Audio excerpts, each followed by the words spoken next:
Salam semua pendengar ya. Kita berjumpa lagi. Baik.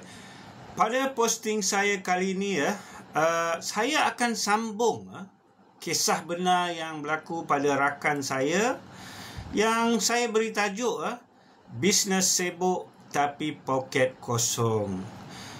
Baik, setelah mengetahui dan memahami punca-punca di mana silapnya beliau dalam mengurus aliran tunai perniagaan dia, beliau telah meminta saya bantu beliau dalam memberi khidmat nasihat keuangan supaya masalah aliran tunai ini dapat dia pulihkan kembali ya. Boleh saya katakan perniagaan beliau pada waktu itu agak tenat ya. Dan memang boleh saya katakan perlu pergi ke klinik keuangan. Dan kebetulan saya pada waktu itu dah jadi macam doktor keuangan perniagaan dia lah ya. Baik, apakah yang telah saya lakukan atau nasihat yang saya telah beri? Pertama sekali, saya telah menyediakan satu ramalan aliran tunai atau cash flow forecast ya untuk perniagaan rakan saya itu. Untuk sekurang-kurangnya 3 bulan ke hadapan. Ini bertujuan supaya beliau dapat melihat ya dengan sendiri dan memahami bila wang beliau akan masuk dan akan keluar dari akaun syarikat beliau dalam masa 3 bulan akan datang sekurang-kurangnya. Saya juga telah menasihati beliau bahawa tidak cukup atau tidak boleh sekadar melihat baki akaun banknya sahaja tanpa memantau dengan rapi ya dari mana dan ke mana wang perniagaannya mengalir di waktu ini dan di masa akan datang. Baik, berdasarkan maklumat yang beliau ada ya, kami telah sama-sama sediakan satu ramalan aliran tunai perniagaan yang ringkas untuk 3 bulan ke hadapan. Sebenarnya tak susah mana pun. Saya minta beliau senaraikan anggaran semua pendapatan atau duit yang akan masuk ya, contoh bayaran dari Maincon, dan juga senaraikan anggaran semua perbelanjaan. Termasuklah yang tetap dan juga perbelanjaan yang berubah. Contoh macam sewa, gaji, beli barang cuci dan bil dan lain-lain ya. Dengan tersedianya satu ramalan aliran tunai ini, sedikit sebanyak dapat membantu rakan saya ini untuk melihat ya corak atau trend ya naik dan turun aliran tunai perniagaan beliau.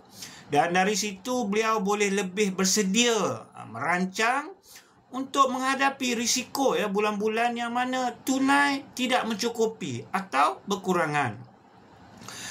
Jangan risau ya tuan-tuan dan puan-puan, insya-Allah pada posting saya akan datang, saya akan terangkan dengan lebih lanjut ya bagaimana dan cara nak sediakan ramalan aliran tunai perniagaan. Seterusnya saya telah minta beliau perlahan mulakan satu simpanan ya untuk tujuan membina semula rizab kecemasan perniagaan beliau. Jumlah ini seharusnya ya mencukupi untuk menampung sekurang-kurangnya 3 ke 6 bulan perbelanjaan operasi bulanan beliau. Ini termasuklah sewa, gaji, bil dan lain-lain juga ya. Di sini beliau telah sedikit demi sedikit ketepikan ya dalam 10 ke 15% wang bayaran dari Maincon ya, sehingga alhamdulillah tercapai sasaran yang telah kita sama-sama persetujui. Saya juga di sini telah melarang sama sekali pada beliau untuk membeli sebarang peralatan baru atau membuat sebarang perbelanjaan yang besar sehingga keuangan dah betul-betul stabil. Sekiranya betul-betul perlu, sewa sahaja saya kata peralatan yang diperlukan atau beli sahaja peralatan yang terpakai, second hand.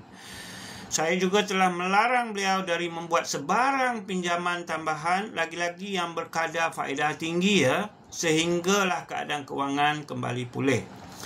Selain menyediakan, mengajar dan membantu beliau menggunakan perisian perakaunan untuk merekod dan memantau setiap pendapatan dan perbelanjaan harian perniagaan beliau, saya juga telah meminta beliau untuk penting ini, mengambil gaji yang tetap dari syarikat beliau.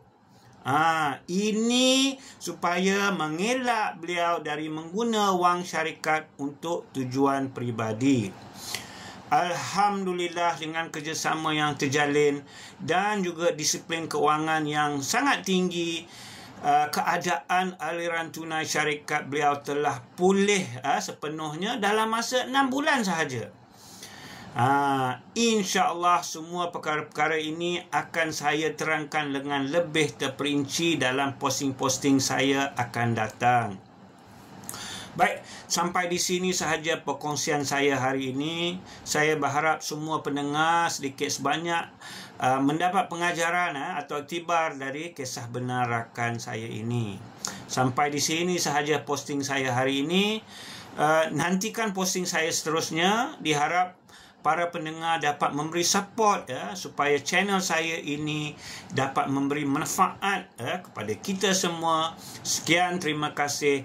Jumpa lagi.